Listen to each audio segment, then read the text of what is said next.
Thank you, Mr. Chair.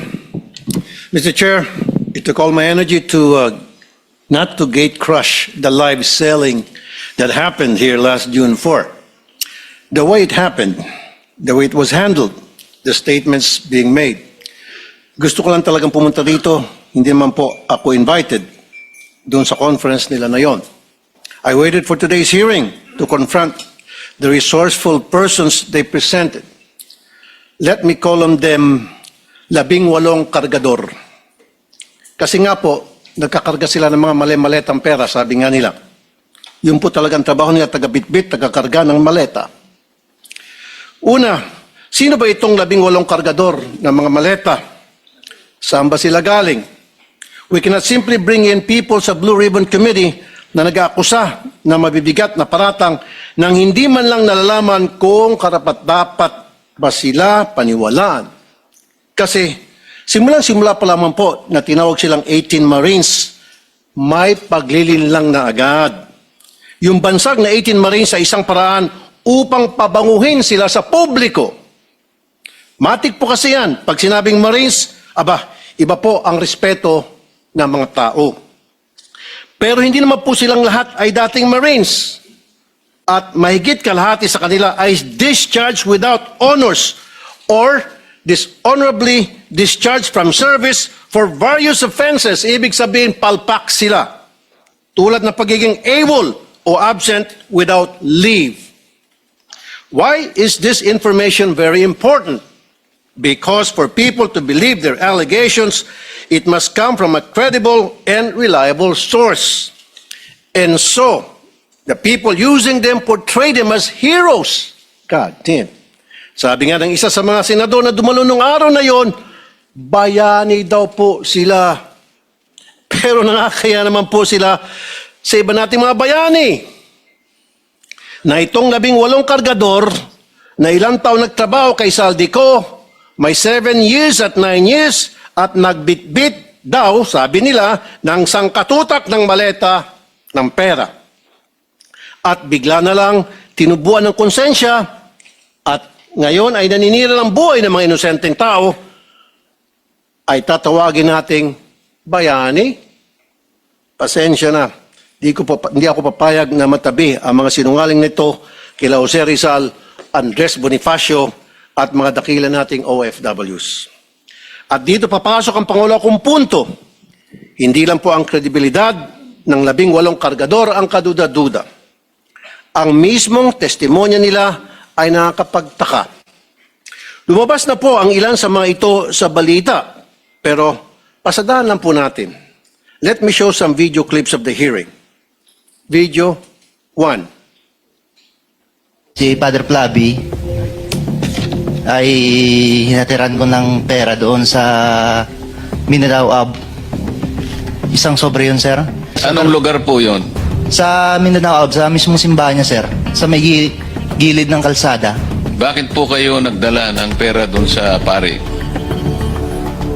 Kasi, sir, hindi ko ano, sir, kung pang ano nila yun, sir, eh. Basta nagdala na kami ng pera, sir. Tapos doon sa 33 Maleta din ba dinala mo? isang sobre, sir. Tapos doon, sir, sa 33 Clemente. Baka naman sulat lang pinadala Hindi, kayo sir, sobre. pera, sir. Kita ko mismo, sir, eh. Tapos sa 33 Clemente, sir, isang maleta. Kanino? Kay Father Flavi, binuhat ko papunta sa sakyan niya. Tapos yung suot niya, sir, itim na pangpare. Sagot naman ni Diocese of Cubao Bishop Elias Ayuban Jr., there is no church entrusted to the Society of the Divine Word on Mindanao Avenue or anywhere in its vicinity. Pangalawa, iPhone time travel. 2024 pa lang, wala pang iPhone 16e noong 2024. Pumutok yung flood control po 2024. Nakapagsalita na po dito si Master Sergeant Orly Gotisa. Ngayon, maraming nagliligaw sa amin. Ano po? Nililigawan po kami na hindi na po kami magsalita. Yung lahat ng cellphone po namin, ibibigay po sa kanila. Sa anong dahilan? Papalitan po ng mga bago po, iPhone po. Ano bang klase yung mga cellphone nyo? Nokia? iPhone 16. So papalitan nila ng mas maganda. Yes, Your Honor. Alam ninyo yung dahilan kung ba't nila gagawin yon? Kasi nandun yung mga picture namin, Your Anong klase ng cellphone para ma-record? iPhone 16e, 128 GB.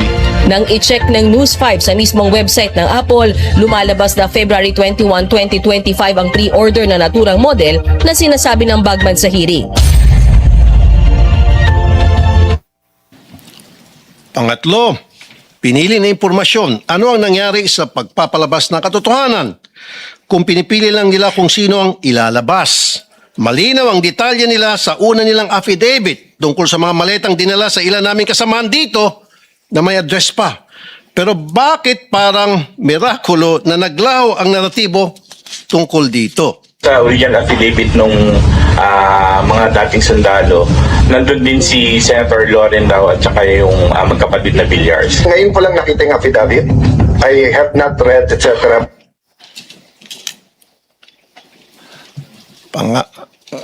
Pangapat, aking pinasilip ang lugar na yon sa Makati. Video 4. Money changing. Nag-advise po si boss, magpapalit kami ng piso to dollar na 2 maleta doon sa Makati po. Sa, Bibili kayo ng US dollar. Yes, Your Honor. Dinala po namin ito sa Per Bank Makati, Salcedo Village po. Dalawang maleta worth of 50 to 60 M po ang laman. Aking pong pinasilip ang lugar na yun sa Makati at walang record ng money changer sa Pearl Bank Building. Dapat po makumpirma ito. At syempre, nandyan din po ang mga kadudadudang testimonya nila laban kay Senator Soto na pinabulaanan niya na dahil nga matagal ng patay ang sinasabi nilang si E.A. Mark or Executive Assistant Mark. At ang pagbawi nila ng aligasyon tungkol kay Representative Laila de Lima na noong mga panahon na yun ay hindi pa kongresista at nakakulong pa. At sabi ni Ombudsman Boying Remulla, ang isang litrato ay delivery na nangyari noong panahon ni Speaker Lord Velasco pa. And so I come to my third point because it seems that some of the information from these 18 porters or cargador are fed. They have a hard time telling their story on their own. Kung papanoorin mo ang live selling nila noong Webes, hirap silang ikwento ang kanilang naratibo. The presiding officers of that conference were coaching and leading the resourceful persons. Pag medyo nagkakamali, siyempre, inaayos ng mga presiding officers ang testimonya. Minsan si Attorney Baligod na, hindi naman involved sa pagbitbit ng maleta, ay siyang tumitistigo tungkol sa nangyari. Wala naman siyang personal knowledge. Ika-4 na punto, nais ko pong humingi ng dispensa sa ating mga Senate media. Bilang broadcaster at kasapi ng media, masakit po tuwing nababansagan ng ilan sa atin na bayaran kasi nasisira po ang propesyon natin. Pero itong pagsisigawan na bayaran ng karamihan sa atin, dito sa lugar na tinawag nyo ng tahanan at buong puso nyong pinoprotektahan sa pamamagitan ng makatotohanan ng pagpapahayag, ay tatawagin kayong bayaran.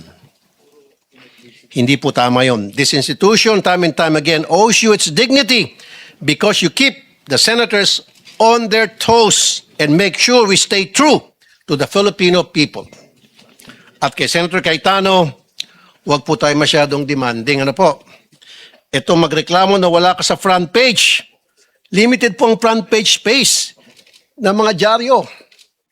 Kaya pili lang po talaga ang nalalagay dyan. Pero hindi ibig sabihin hindi na sila patas. Dahil kung titingnan mo naman online, all these news outlets reported his statement. It is in their online platform. Kung saan libo-libo ang nagbabasa. The front page is reserved for the biggest and latest news. Yun bang bagong kaganapan? Yung po kasing pagkapit sa kapangyarihan at hindi pagtanggap sa pagkatalo nyo, lumang balita na po. But nevertheless, it was reported upon. I-google nyo po yun. And my fifth point, we have to look into the allegation na nabayaran ng 5 milyon ang 18 kargador. I'm not saying it's true. Iharap po ng NBI itong witness nila na nagsabi noon. Pero ang masasabi ko lang, ginamit lang kayo ng mga malalaking tao para sa mga personal nilang interest sa politika. Kulang yung 5 million. Kunwari, inanalayan nila kayo. Pero pagharapin nyo na itong sangkatutak na kaso na isasampa sa inyo, nitong mga siniraan ninyo, tingnan nyo, unti-unti kayong iwan yan. Ngayon pa lang, narinig mo na sila na nagugas kamay sa mga paratang nyo. Dumidistansya sila sa inyo dahan-dahan. Kaya sa ating mga kababayan, mag-ingat po tayo sa paniwalaan or papaniwalaan. Remember, the devil can cite the scripture for his purpose. No more, no less. When Jesus went into the wilderness to pray, the devil tried to tempt him 3 times. But as he was failing to tempt Jesus, and as he was getting desperate, what did the devil do? He quoted the scriptures from the book of Psalms. Huwag po tayo magpapadala sa mga mabubulaklak na mga pananalita dahil lang siya ay nagbabasa ng Biblia. Huwag po tayo basta maniniwala dahil binansagang bayani o Marines ang 18 na kargador.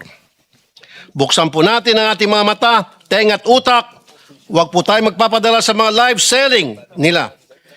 Tingnan niyo po kung sino ang nagbebenta. Kasi kung mahistory yan ng pagbubudol at di tayo maingat, tayo na pong susunod na biktima nila. And before I end, I would like to remind my colleagues here in the Senate to please be very careful in calling out some people as bayani, putting them on a pedestal dahil hindi naman talaga totoo. Because that will be a reflection of you. Tatawagin mo ang mga taong umami naman na nag-deliver ng mga kickback kung sino-sino Poncio Pilato. So therefore, matatawag siya ng sindikato. So kung tatawagin mong bayani ang isang sindikato, sindikato ka rin. As simple as that. Maraming salamat, Mr. Chair.